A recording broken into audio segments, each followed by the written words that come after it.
জয় গুরু। পরম দয়াল আমার তোমার শ্রীচরণে জানাই ভূমিষ্ঠ প্রণাম, আর আপনাদের প্রতি প্রত্যেককে জানাই আনন্দিত জয় গুরু। আজকে আমি আলোচনা করব কাল শ্রাবণ মাসের এই যে বৃহস্পতিবারে কি করবেন, কেমন করে ঘরের অভাব দূর করবেন, আর এই কাজগুলো করলে আজ থেকে শুরু করুন, দারুণ ফল পাবেন। কি কাজ করতে হবে, আর এই শ্রাবণ মাসের বৃহস্পতিবারেই কিন্তু এটা করতে হবে, বৃহস্পতিবার থেকে শুরু করতে হবে। কি করতে হবে, যাতে আপনার ঘরে লক্ষ্মী বিরাজমান থাকে আপনার ঘরে। তাই এই বৃহস্পতিবারেই সেই কাজ করতে হবে। আজকে চলুন সেই আলোচনায় করব, অবশ্যই ভিডিওটি মনোযোগ সহকারে শুনবেন। পরম পূজনীয়া শ্রী শ্রী লক্ষ্মী স্বরূপিণী বড়মা, আমরা যাকে বড়মা বলি, সেই লক্ষ্মী স্বরূপিণী বড়মার কথাই আজকে আমরা বলবো। আমাদের শ্রী শ্রী ঠাকুর বলেছেন লক্ষ্মীর কৌটো করতে, বড় মায়ের আসন কিন্তু আলাদা করতে বলেছেন। কেন?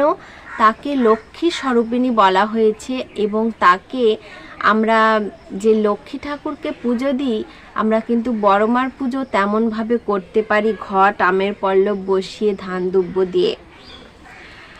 সেখান থেকে আমরা আমাদের যে লক্ষ্মীর ঘট বসাবো, সেখানে কিন্তু আমরা আলাদা করে বড় মার ফটোটা রাখতে পারি।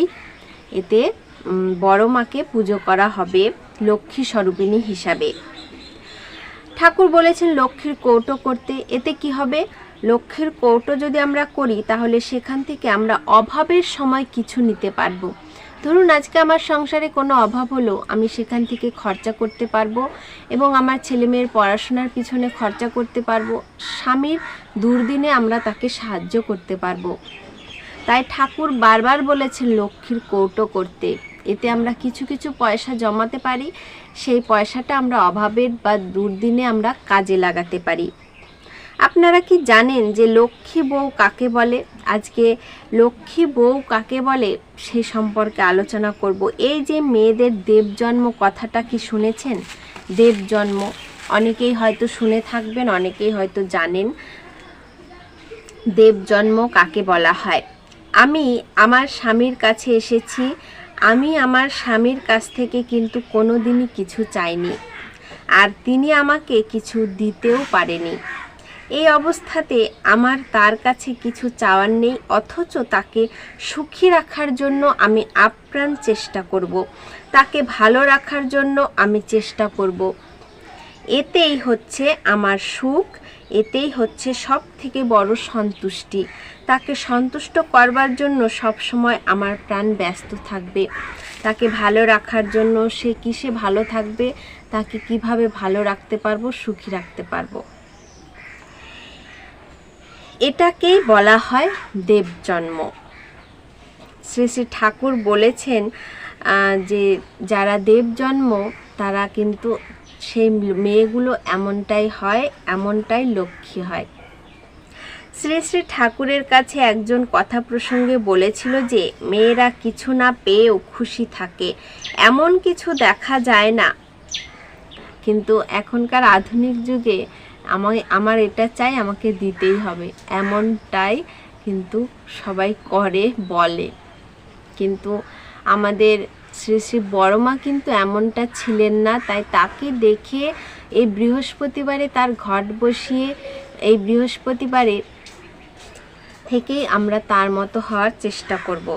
শ্রী শ্রী ঠাকুর বলেছিলেন যে সব মেয়েরা দেবজন্ম, কেবল তারা শুধু স্বামীকে নিয়ে খুশি থাকে।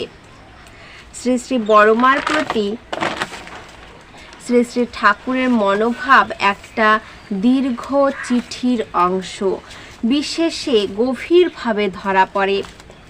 যেমন তুমি সাধিসুধা স্বামী পরায়ণা, তোমাকে আর আমি কি শিক্ষা দিতে পারি, বরং আমি তোমার নিকট স্বামী ভক্তি শিক্ষা পরায়ণ, স্বামী ভক্তি শিক্ষার পড়ার উপযুক্ত।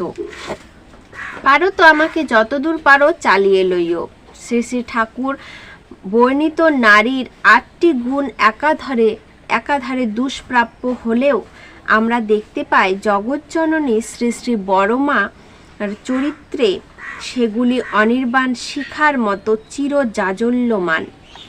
তিনি শ্রী শ্রী ঠাকুরের জীবন সারল্যের মালাকার। শ্রী শ্রী ঠাকুরের প্রতি শ্রী শ্রী বড়মার সেবা পরায়ণতার একটি ঘটনা আমাদের অবাক করে। সেই ঘটনার কথা না হয় পরেই বলবো। তাহলে শ্রী শ্রী বড়মা এতটাই স্বামীর প্রতি তার অটুট বিশ্বাস, তার অটুট ভক্তি ছিল। তিনি তো লক্ষ্মী স্বরূপিণী, আর তিনি কিভাবে তার আসন আলাদা করতে বললেন, কেন বললেন, তার পুজো করা যায়, তিনি কিন্তু নিজে অনুমতি দিয়েছিলেন। সেই ঘটনাই আমি বলবো। লক্ষ্মীর কৌটো করতে হবে। শ্রী শ্রী ঠাকুর বললেন বৃহস্পতিবারে অবশ্যই সকলের ঘরে যেন লক্ষ্মী, শুধু এই শ্রাবণ মাসে নয়, আমরা প্রত্যেক মাসেই পুজো করব এবং লক্ষ্মীর কৌটোতে আমরা যথেষ্ট পয়সা সঞ্চয় করব।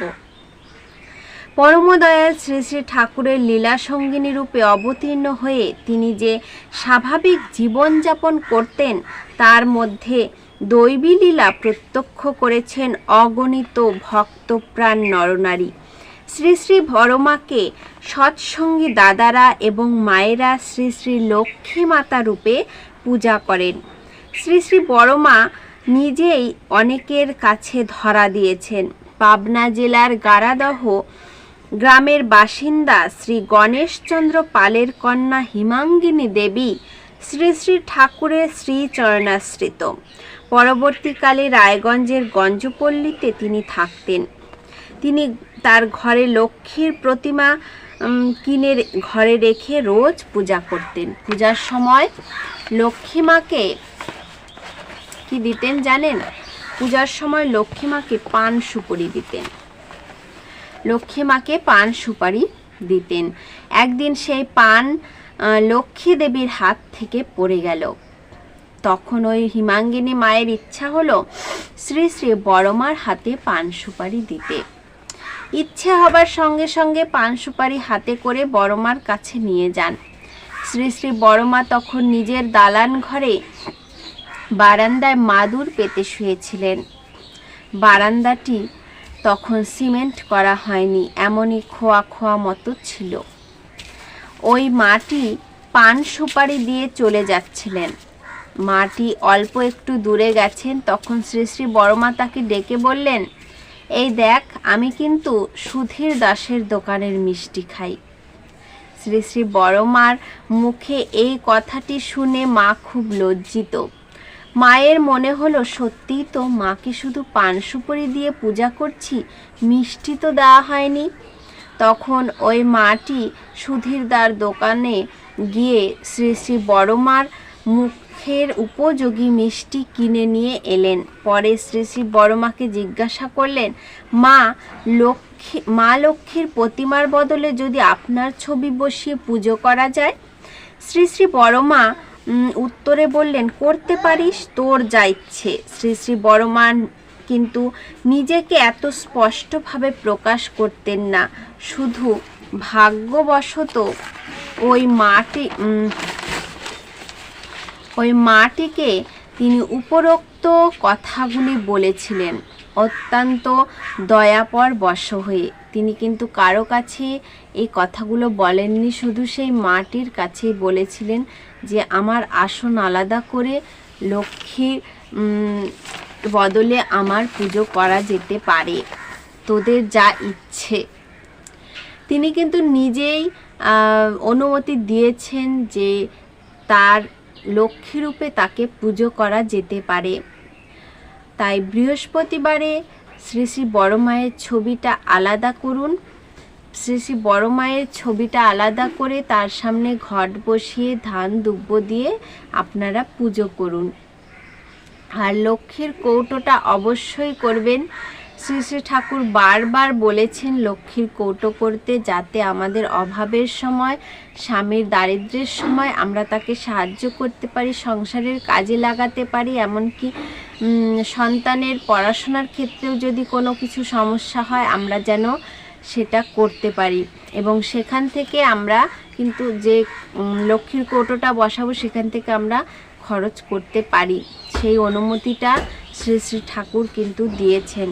আর বড় মা তো অনুমতি দিয়েই দিলেন তার লক্ষ্মী স্বরূপিণী হিসাবে তাকে পুজো করার অনুমতি তিনি নিজেই কিন্তু দিয়েছেন, এবং শ্রী শ্রী ঠাকুরও বলেছেন তাকে লক্ষ্মী স্বরূপিণী হিসাবে পুজো করা যেতে পারে, তোরা করতে পারিস।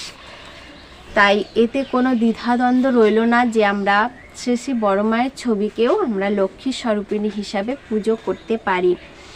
পরম পূজনীয়া শ্রী শ্রী লক্ষ্মী স্বরূপিণী বড় মাকে আমরা পুজো করতে পারি। তো আজকের আলোচনা প্রসঙ্গ এই পর্যন্তই। সকলে ভালো থাকবেন, সুস্থ থাকবেন। আবারও আসবো নতুন কোনো আলোচনা নিয়ে। আপনারা ভালো থাকুন। আজকের মতো এই পর্যন্তই। জয় গুরু।